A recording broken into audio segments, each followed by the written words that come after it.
जन सोवत मैया के जगाई कैसे, सोवत मैया के जगाई कैसे, बिना दर्शन किए घरे जाई कैसे।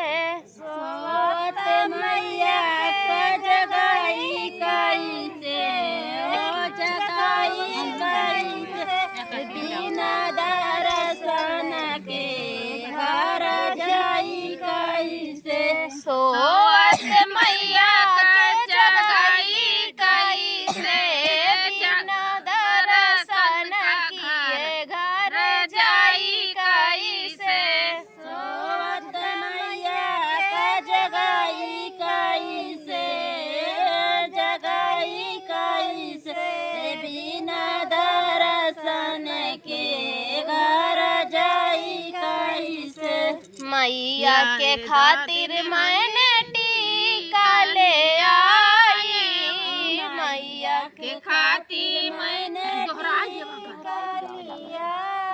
मैया के खातिर मैंने टीका ले आई, मैया के खातिर मैंने टीका ले आई। मैया के खातिर मैंने टीका ले आई, मैया के खातिर मैंने टीका ले आई।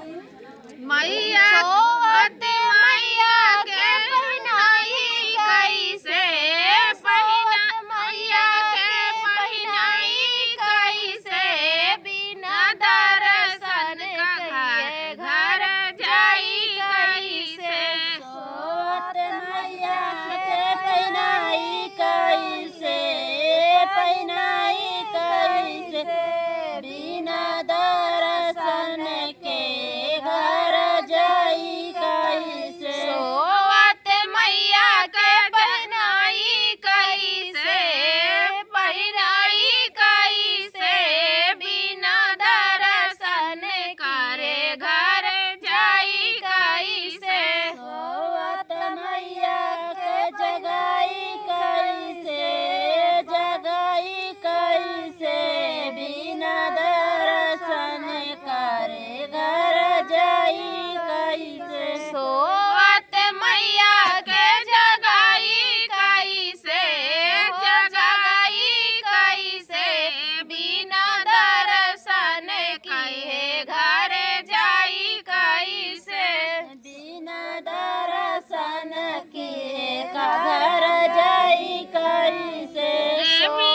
सोवत मैया के जगाई कैसे, जगाई कैसे, बिना दर्शन किए घर जाई कैसे।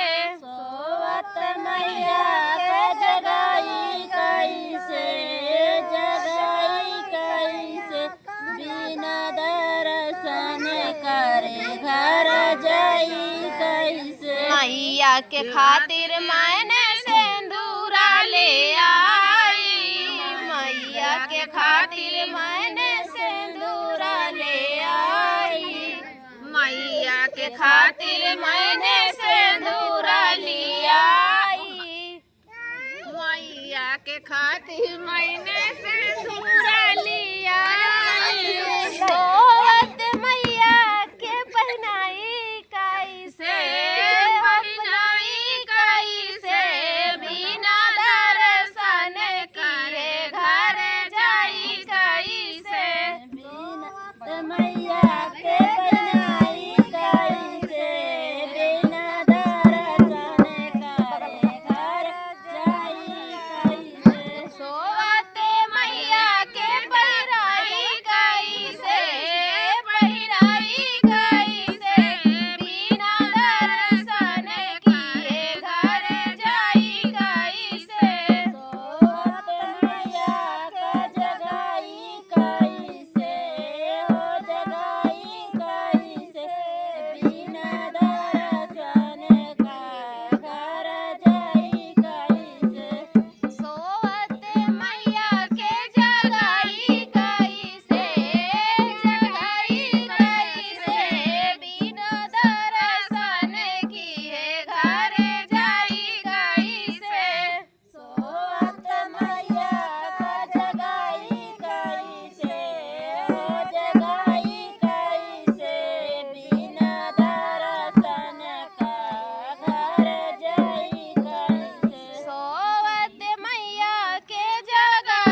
खातिर मैंने हरवा ले आई, मैया के खातिर मैंने हरवा ले आई।